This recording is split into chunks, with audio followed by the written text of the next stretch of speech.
ഭാരതത്തിന്റെ പ്രത്യാക്രമണം ഭയന്ന് ലഷ്കർ ഭീകരർ. പഹൽഗാം സംഭവത്തിൽ പങ്കില്ലെന്ന് കൊടും ഭീകരൻ സൈഫുള്ള കസൂരി. ഭീകരാക്രമണത്തെ അപലപിക്കുന്നതായും കസൂരിയുടെ മുതലക്കണ്ണീർ. गुज़श्ता दिनों जम्मू कश्मीर के इलाका पहलगाम में जो हमला हुआ है और 27 जानों का ज़िया हुआ है, हम इसकी पुरजोर मजम्मत करते हैं।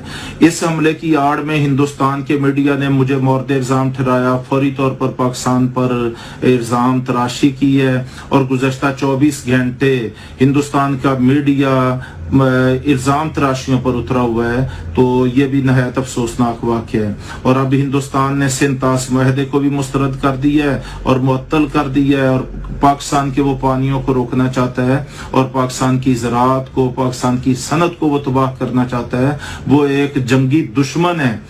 उसने मकबूजा कश्मीर में भी 10 लाख फौज भेज के एक जंग की कैफियत पैदा की हुई है और वो पाकिस्तान के अमन को भी तबाह करना चाहता है। तो हम हिंदुस्तान के अज़ैम को समझते हुए दुनिया से ये मुतालबा करते हैं कि वो आंखें बंद करके हिंदुस्तान की हिमायत करने की बजाय वो हक और सच के साथ खड़े हों, हिंदुस्तान की जारहियत की मजम्मत दुनिया करे। और ये जो कश्मीर के इलाका पहलगाम में हिंदुस्तान ने खुद साख्ता ड्रामा रचाया है, हम इसको मुस्तरद करते हैं। ये उसकी सोची समझी साजिश है और इसका हक़ायक़ के साथ पाकिस्तान या पाकिस्तान के किसी पुरअमन शहरी के साथ हरगज कोई ताल्लुक नहीं। കൂടുതൽ വിവരങ്ങളുമായി ഡൽഹിയിൽ നിന്നും ഗൗതം അനന്തനാരായണൻ ശരിയാണ്. ഗൗതം, ഭാരതത്തിന്റെ പ്രത്യാക്രമണം ഭയന്നാണ് ലഷ്കർ ഭീകരൻ ഇങ്ങനെയൊരു മുതലക്കണ്ണീർ നടത്തിയിരിക്കുന്നത്. കാരണം അത്രത്തോളം ശക്തമായ തിരിച്ചടിക്കാണ് ഭാരതത്തിന്റെ സൈന്യം കൊപ്പുകൂട്ടുന്നത്. ഇത് പാകിസ്ഥാനെ നിഷ്പ്രഭമാക്കും, ഭീകരതയെ തുടച്ചു നീക്കും. ആ ഒരു ഭയം, ആ ഒരു ആധി തന്നെയാണ് ഈ ഒരു മുതലക്കണ്ണീരിന് പിന്നിലല്ലേ? KP, ഈ കഴിഞ്ഞ ദിവസം പഹൽഗാമിൽ നടന്ന ഭീകരാക്രമണത്തിന്റെ പ്രധാന സൂത്രധാരൻ എന്ന് ഭാരതം കണക്ക് കൂട്ടുന്ന ഭാരതത്തിന്റെ രഹസ്യാന്വേഷണ വിഭാഗങ്ങൾ കണ്ടെത്തിയിരിക്കുന്നത് ഈ സൈഫുള്ള കസൂരിയാണ്. ഇയാൾ പാകിസ്ഥാൻ കേന്ദ്രീകൃത ഭീകര സംഘടനയായ ലഷ്കർ ഇ തോയ്ബയുടെ ഡെപ്യൂട്ടി കമാൻഡന്റും ലഷ്കർ ഇ തോയ്ബയുടെ സ്ഥാപകനായ ഹാഫിസ് സെയ്ദിന്റെ അടുത്ത അനുയായിയുമാണ്. ഇയാളാണ് പാകിസ്ഥാനിൽ ഇരുന്നു കൊണ്ട് ഈ പഹൽഗാമിൽ ഇസ്ലാമിക ഭീകരരെ കൊണ്ട് ഇത്ര വലിയ ഒരു കുറ്റകൃത്യം കഴിഞ്ഞ ദിവസം നിർവഹിക്കുകയും അതിപ്പോൾ ഒരു യുദ്ധസമാനമായ അന്തരീക്ഷത്തിലേക്ക് ഇരു രാജ്യങ്ങളെയും എത്തിക്കുകയും ചെയ്തിരിക്കുന്നത്. എന്നാൽ സൈഫുള്ള കസൂരി ഇപ്പോൾ ഭയന്ന് വിറച്ചുകൊണ്ട് ഇയാളുടെ ഭാഷയിൽ ഒരു മാറ്റം വന്നിരിക്കുകയാണ്. ഏതാനും ദിവസങ്ങൾക്ക് മുമ്പ് ഇയാൾ പാകിസ്ഥാനിൽ നിന്നുകൊണ്ട് പറഞ്ഞത് അടുത്ത വർഷം ഫെബ്രുവരി മാസത്തോടുകൂടി ജമ്മു കാശ്മീരിനെ പാകിസ്ഥാൻ്റെ ഭാഗമാക്കും, അതിനുവേണ്ടി തന്നെ കൊണ്ട് ചെയ്യാവുന്നതെല്ലാം ചെയ്യുമെന്ന് വിവിധ യോഗങ്ങളിൽ, പ്രത്യേകിച്ച് പാകിസ്ഥാൻ പട്ടാളത്തിൻ്റെ യോഗങ്ങളിൽ പോലും ഇയാൾ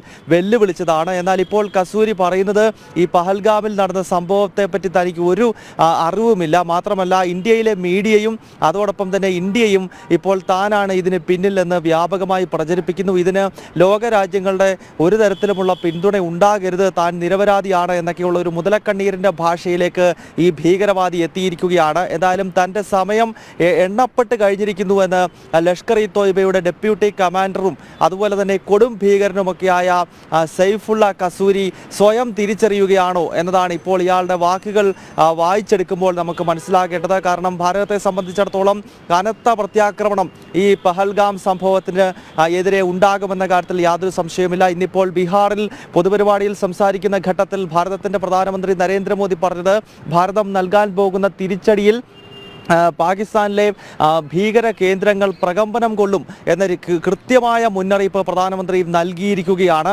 എന്തായാലും സർജിക്കൽ സ്ട്രൈക്കും എയർ സ്ട്രൈക്കും ഒക്കെ നമ്മൾ മുൻപ് കണ്ടിട്ടുള്ളതാണ്. അതിനാൽ തന്നെ ഈ പഹൽഗാമിലെ ഈ ഭീകരാക്രമണത്തിന് തീർച്ചയായും ശക്തമായ ഒരു പ്രത്യാക്രമണം ഇന്ത്യയുടെ ഭാഗത്ത് നിന്നുണ്ടാകും. അതിനുള്ള ഒരുക്കങ്ങൾ അതിർത്തിയിലും മറ്റും സജ്ജീകരിക്കുന്നു എന്ന റിപ്പോർട്ടുകൾ വരുന്നതിനിടയിലാണ് ഈ ഭീകരാക്രമണത്തിന്റെ പ്രധാനപ്പെട്ട സൂത്രധാരൻ എന്ന് ഇന്ത്യ ചൂണ്ടിക്കാണിക്കുന്ന സൈഫുള്ള കസൂരി ഇപ്പോൾ വലിയ തോതിൽ തന്റെ നിലപാട് മാറുന്നതായി സൂചിപ്പിച്ചു. ഗൗതം, ഇവിടെ ഗൗതം പറഞ്ഞതുപോലെ തന്നെ അത്രത്തോളം പ്രതിഷേധവും ശക്തമാണ്. ലോകവ്യാപകമായി ഒരു ഹീനകൃത്യത്തിനെതിരെ പ്രതിഷേധമുയരുന്നു. ഭാരതത്തിന് ലോകരാഷ്ട്രങ്ങൾ, ലോക നേതാക്കൾ പിന്തുണ പ്രഖ്യാപിക്കുന്നു. പാകിസ്ഥാന്റെ ഈ ഒരു ആക്രമണ ഭീകരതയെ വെള്ളപൂശുന്ന, ഭീകരതയ്ക്ക് വളക്കൂറുള്ള മണ്ണായി മാറുന്ന ഒരു പാകിസ്ഥാനെ ഒറ്റപ്പെടുത്തുന്ന ഒരു സാഹചര്യം ഉണ്ടാകുന്നത്. ഇവിടെയാണ് ഈ കൊടും ഭീകരന്റെ മുതലക്കണ്ണീർ കൂടുതൽ ശ്രദ്ധേയമാകുന്നതല്ലേ? പ്രത്യേകിച്ച് പാകിസ്ഥാനെതിരെ അതിശക്തമായ ആക്രമണത്തിന് ഭാരതം തയ്യാറെടുക്കുന്നു, ഭീകരതയെ തുടച്ചു നീക്കുമെന്ന് പ്രഖ്യാപിക്കുന്നു. അമിത്ഷായും പ്രതിരോധ മന്ത്രിയും പ്രധാനമന്ത്രിയും ഒക്കെയും ഒരേ സ്വരത്തിൽ. അതുകൊണ്ട് തന്നെ ഗൗതം പറഞ്ഞതുപോലെ തന്നെ തൻ്റെ ദിവസങ്ങളിതാ എണ്ണപ്പെട്ട് കഴിഞ്ഞു. ഇനി അധിക നാൾ ഈ ഭൂമിയിൽ ജീവനോടെ നിലനിൽക്കില്ല എന്നുള്ള ഒരു തിരിച്ചറിവ്, അത് തന്നെയാണ് ഈ ഒരു മുതലക്കണ്ണീരിന്റെ പിന്നിൽ, അല്ലേ?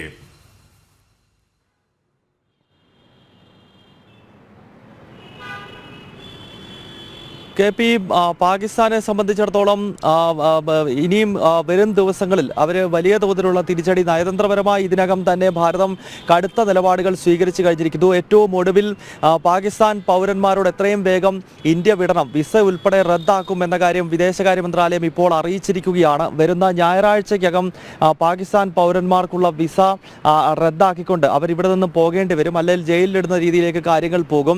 മെഡിക്കൽ വിസയുടെ കാലാവധിയും വരുന്ന ചൊവ്വാഴ്ച വരെ മാത്രമാണ്.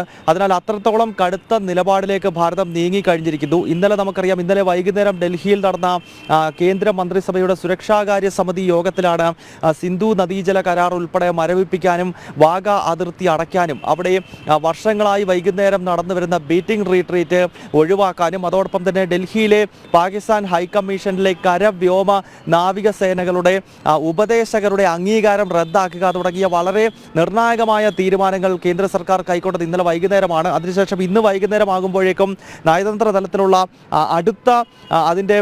അടുത്ത നീക്കം കേന്ദ്ര സർക്കാർ നടത്തി കഴിഞ്ഞിരിക്കുന്നു. പാക് പൗരന്മാരുടെ വിസ വരുന്ന ഞായറാഴ്ചയോടുകൂടി, നിലവിൽ വിസ നൽകിയവർക്ക് അതിൻ്റെ കാലാവധി ഞായറാഴ്ചയോടുകൂടി അവസാനിക്കും. അതോടൊപ്പം തന്നെ മെഡിക്കൽ വിസയുടെ കാലാവധി ചൊവ്വാഴ്ചയോടുകൂടി അവസാനിക്കുമെന്ന് വിദേശകാര്യ മന്ത്രാലയം വ്യക്തമാക്കി കഴിഞ്ഞിരിക്കുകയാണ്. അപ്പോൾ സ്വാഭാവികമായും ഭാരതത്തെ സംബന്ധിച്ചിടത്തോളം വലിയ തിരിച്ചടി ഈ പഹൽഗാമിന് നൽകുമെന്ന സന്ദേശം വീണ്ടും വീണ്ടും ന്യൂഡൽഹി നൽകുന്ന ഘട്ടത്തിലാണ് ഈ ഭീകരാക്രമണത്തിൻ്റെ സൂത്രധാരനായ സെയ്ഫുള്ള കസൂരി ഇപ്പോൾ ഒരു മുതലക്കണ്ണീർ ഒഴുക്കുകയോ അതല്ലെങ്കിൽ താനല്ല ഈ ഭീകരാക്രമണത്തിന് പിന്നിൽ എന്ന ഒരു വീഡിയോയിലൂടെ പ്രചരിപ്പിക്കുവാൻ ശ്രമിക്കുന്ന രീതിയിലേക്ക് കാര്യങ്ങൾ എത്തുന്നത്. ഇത് തീർച്ചയായും ലഷ്കർ ഇ തോയ്ബയുടെയും അതോടൊപ്പം തന്നെ ജെയ്ഷെ മുഹമ്മദ് ഉൾപ്പെടെയുള്ള ഭീകര സംഘടനകളുടെയും തലപ്പത്തിരിക്കുന്ന കൊടും ഭീകരന്മാരെ പോലും ഇന്ത്യയുടെ പ്രത്യാക്രമണം ഭയപ്പെടുത്തുന്നു എന്ന കാര്യത്തിൽ യാതൊരു സംശയമില്ല. കാരണം തീർച്ചയായും ഒരു വലിയ പ്രത്യാക്രമണം അതിർത്തിയിൽ ഭാരതം നടത്തുമെന്ന കാര്യത്തിൽ സംശയമില്ല. അത് കേവലം ഈ ലൈൻ ഓഫ് കൺട്രോളിനോട് ചേർന്ന് തന്നെ ആകണം ഇന്ത്യയുടെ തിരിച്ചടി എന്ന കാര്യത്തിലൊന്നും ഒരു കൃത്യത നമുക്ക് പറയാൻ സാധിക്കത്തില്ല. കാരണം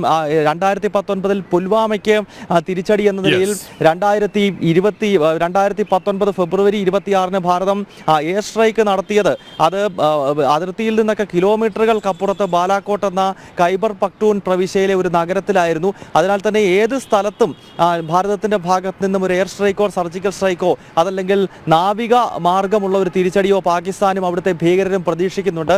ഈ ഒരു സാഹചര്യത്തിലാണ് ഈ ഭീകരാക്രമണത്തിൻ്റെ പ്രധാന സൂത്രധാരനായ സെയ്ഫുള്ള കസൂരി ഇപ്പോൾ താനല്ല ഇതിന് പിന്നിലെന്ന് പ്രഖ്യാപിച്ചുകൊണ്ട് രംഗത്തെത്തിയിരിക്കുന്നത്. KP, യെസ്, ഗൗതമാണ് വിശദാംശങ്ങൾ നൽകിയത്.